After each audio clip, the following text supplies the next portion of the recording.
Assalamualaikum warahmatullahi wabarakatuh. Saya Nada Kirana Nur Adli. Saya salah satu mahasiswa dari Fakultas Hukum Universitas Pasundan.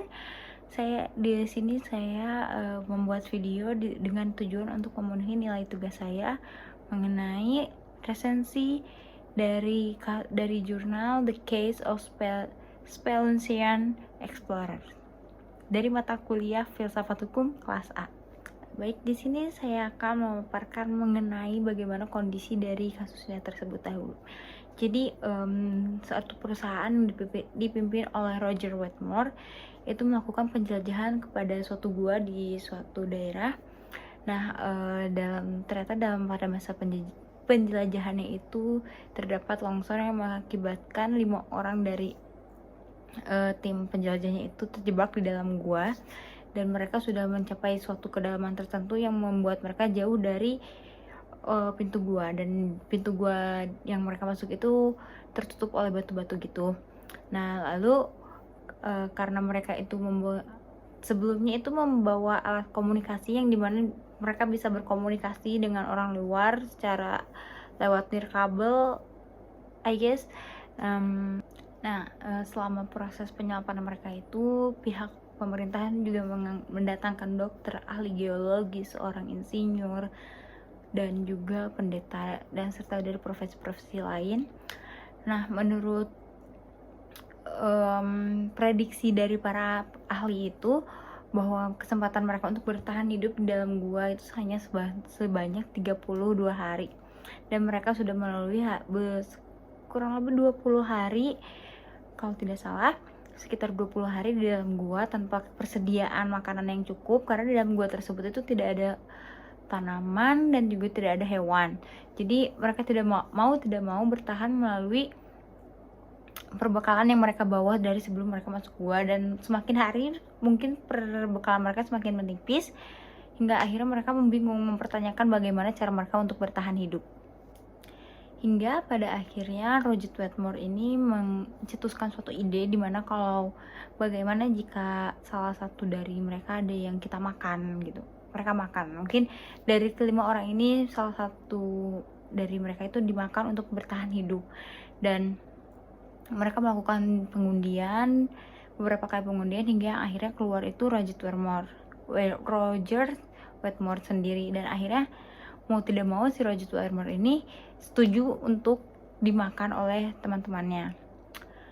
Nah, setelah sekitar kurang lebih 8 hari entah 10 hari tidak kurang dari segitu, sehemat saya, mohon maaf, akhirnya mereka berhasil untuk diselamatkan dan ditemukan juga mayat dari si Roger Wetmore ini di dalam sisi lain dari si gua itu. Setelah proses penyelamatan mereka, akhirnya keempat orang yang selamat ini mereka dibawa ke rumah sakit untuk dirawat mengenai psikologis mereka, dan juga mereka mengalami malnutrisi serta trauma yang besar. Lalu kemudian dibawalah ke pengadilan bahwa dinyatakan bahwa keempat dari orang yang selamat ini mereka dinyatakan melakukan tindakan pembunuhan atas Roger Wetmore tadi. Namun dalam prosesnya terdapat beberapa perbedaan pendapat dari para hakim atas tindakan yang dilakukan oleh para penjelajah ini. Yang pertama dipaparkan oleh Chief Justice Trupani. Ia menekankan pentingnya penggunaan hukum secara literal tanpa mempertimbangkan konteks atau tujuan yang mungkin ada di balik perundang-undangan. Ia juga menyatakan bahwa hukum harus diterapkan sebagaimana adanya hukum tersebut diharapkan sehingga dapat diterapkan. Dalam pandangan Chief Justice Trupani, ia tidak memperhatikan situasi tragis yang dialami oleh para pelaku dan tidak mempertimbangkan apakah mereka memiliki alasan untuk melakukan tindakan yang mereka lakukan, sehingga ia hanya memfokuskan pada apakah tindakan tersebut melanggar peraturan perundang-undangan yang ada atau tidak. Jadi dalam kasus ini ia memutuskan bahwa para pelaku telah melanggar hukum sehingga para pelaku harus dihukum mati. Selanjutnya ada perbedaan pendapat dari Chief Justice Foster. Ia mempercayai bahwa sebaliknya dari pernyataan dari Chief Justice Trupani bahwa para terdakwa tersebut tidak bersalah atas kejahatan apapun. Ia juga meletakkan kesimpulannya dengan 2 alasan independen, yang salah satu dari alasannya itu cukup kuat untuk membenarkan pembebasan dari para terdakwa. Alasan yang pertama, ini bertumpu pada premis yang dapat menimbulkan oposisi sampai telah diperiksa secara terang-terangan. Ia mengambil pandangan bahwa hukum yang diberlakukan atau hukum positif dari persemakmuran tersebut, termasuk undang-undang dan presidennya, tidak berlaku untuk kasus ini, bahwa kasus ini diatur oleh apa yang penulis kuno di Eropa dan Amerika sebut itu sebagai hukum alam. Kesimpulan ini bertumpu pada proposisi bahwa hukum positif kita didasarkan pada kemungkinan hidup berdampingan dalam bermasyarakat. Ketika sebuah situasi muncul di mana koeksistensi manusia menjadi tidak mungkin, maka suatu kondisi yang mendasari semua presiden dan undang-undang kita telah tidak ada lagi. Ketika kondisi itu menghilang, maka menurut Foster, kekuatan hukum positif menghilang bersamanya. Atas dasar hal tersebut, konsekuensi bahwa hukum yang berlaku untuk mereka bukanlah hukum yang diberlakukan dan ditetapkan dalam persemakmuran ini, tetapi hukum yang berasal dari prinsip-prinsip yang sesuai dengan kondisi dari para terdakwa. Sehingga Foster tidak ragu untuk mengatakan bahwa prinsip-prinsip itu menyatakan para terdakwa ini tidak bersalah atas kejahatan apapun. Selanjutnya, ini ada perbedaan pendapat dari Chief Justice Dating. Chief Justice Dating mengutip kasus yang terjadi pada Commonwealth v. Valiant yang menyatakan bahwa kelaparan tidak dapat dijadikan alasan untuk mencuri sepotong roti, sehingga ini juga bisa direpresentatifkan pada kasus ini, di mana bahwa kelaparan tidak dapat menjadikan alasan pembenaran untuk melakukan pembunuhan. Karena menurut Hakim Tating, argumen yang dinyatakan oleh Hakim Foster bahwa Hakim Foster secara tidak langsung mengizinkan untuk melakukan pembunuhan karena ada alasan tertentu yang memaksa mereka untuk melakukan pembunuhan, dan menurut Hakim Tating itu merupakan alasan yang tidak masuk akal secara intelektual dan juga berbatasan dengan rasionalisasi belaka. Kemudian Hakim Tating juga tidak menerima alternatif lain, yaitu bahwa para terdakwa harus tetap dihukum meskipun ia tidak setuju dengan logika yang dinyatakan oleh Hakim Foster. Menurutnya hampir setiap faktor yang mempengaruhi keputusan harus diimbangi oleh faktor yang berlawanan. Dan yang selanjutnya ada pendapat dari Chief Justice King. Ia menyatakan bahwa pengadilan seharusnya tidak mempertimbangkan antara moralitas tindakan para terdakwa atau gerasi eksekutif. Sebaliknya, satu-satunya masalah dalam agenda yang pengadilan lakukan adalah bagaimana menerapkan statuta Newgard dan apakah para terdakwa membunuh Rogers Wetmore secara sengaja atau tidak. Kemudian ia mengatakan bahwa hakim-hakim lainnya tidak dapat membedakan antara implikasi moral dan hukum dari kasus tersebut, sehingga ia memilih agar para terdakwa untuk tidak dihukum mati. Selain Chief Justice Tating, Chief Justice King juga dengan tegas menentang dari pernyataan atau dari pendekatan tujuan Hakim Foster yang mengabaikan bahasa yang jelas dalam undang-undang. Ia menggarisbawahi bahwa undang-undang dapat memiliki berbagai tujuan, namun sulit untuk memastikan apa tujuan sebenarnya dari sebuah undang-undang tersebut. Dan yang terakhir, ini ada pendapat dari Chief Justice Handy.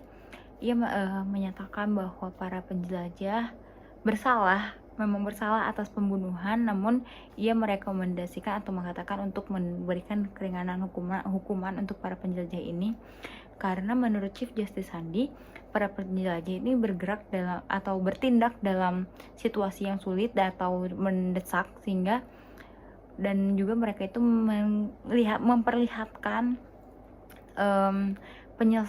penyesalan atas tindakan yang sudah mereka lakukan. Kemudian Chief Justice Handy juga menekankan pentingnya mempertimbangkan konteks dan situasi saat menentukan hukuman yang akan dijatuhkan pada terdakwa. Chief Justice Handi menyatakan bahwa hukuman harus proporsional dengan tingkat keparahan kejahatan dan mempertimbangkan keadaan yang meringankan.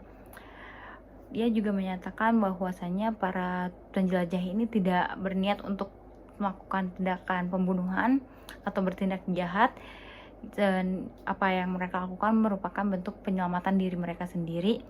Sehingga menurut Chief Justice Handi, para penjelajah ini berhak untuk mendapatkan keringanan hukuman atas situasi yang tragis yang mereka timpa. Nah, jadi pembelajaran bisa kita ambil dari kasus tersebut. Di sini kita untuk saya pribadi, di sini kita menjadikan kesulitan dalam memisahkan antara membuat keputusan antara moralitas, etika dan juga hukum. Karena ketika kita dihadapi oleh suatu kejadian yang sama, kita pun akan bingung apa yang akan kita lakukan. Seperti apakah kita harus membunuh salah satu teman kita, itu kan membunuh itu merupakan tindakan yang dilarang oleh undang-undang. Namun dalam satu sisi lain kita juga harus menyelamatkan diri kita sendiri, karena dalam moralitas kita tidak boleh menyakiti diri kita sendiri dengan membiarkan diri kita merasa kelaparan, sama dengan menyakiti diri kita sendiri. Maka dari itu, dan juga dalam moralitas juga membunuh itu merupakan hal yang dilarang. Sehingga menurut saya hakim para hakim di sini jelas kebingungan untuk menjatuhkan hukuman yang tepat untuk para penjelajah ini, karena penjelajah ini memiliki alasan untuk melakukan tindakan pembunuhan, walaupun pembunuhan itu tetap disalahkan. Dan pada dasarnya manusia merupakan makhluk yang egois, sehingga sulit untuk diri mereka untuk mengorbankan diri seperti apa yang dicetuskan oleh Roger Watmore tadi. Awalnya ia tidak berniat untuk membiarkan dirinya meninggal, namun karena keputusan dia sendiri dan hasil undian yang menyatakan bahwa ia yang harus dimakan oleh rekan-rekannya, itu sebenarnya mungkin dia menyesali atas keputusan di awal tersebut, karena kan pada dasarnya dia egois karena dia tidak mau mengorbankan dirinya sendiri. Namun pada akhirnya dia sendiri yang menjadi korban kan. Jadi menurut saya manusia itu merupakan makhluk yang egois. Padahal kalau misalnya kita lihat lagi, kita bisa untuk cara bertahan hidup mereka dengan bisa mengorbankan diri mereka sendiri. Seperti mungkin karena mereka mencari makanan, mungkin bisa menggunakan dari bagian tubuhnya sebagian dipotong untuk dimakan bersama, dari yang A, B, C, D sampai dengan si Watmore tadi itu, sehingga sama-sama berkorban untuk kelangsungan hidup bersama. Tetapi balik lagi dengan pernyataan saya yang sebelumnya, bahwasanya manusia merupakan makhluk yang egois, sehingga mereka tidak mau mengorbankan diri mereka sendiri. Sekian pemaparan dari saya mengenai resensi jurnal The Case of Spelunkian Explorer. Saya Nada Kirana Nur Adli dengan NPM 211162. Salah satu mahasiswa yang mengambil mata kuliah Filsafat Hukum dengan kelas A dari Fakultas Hukum Universitas Pasundan. Wabillahi taufiq wal hidayah. Wassalamualaikum warahmatullahi wabarakatuh.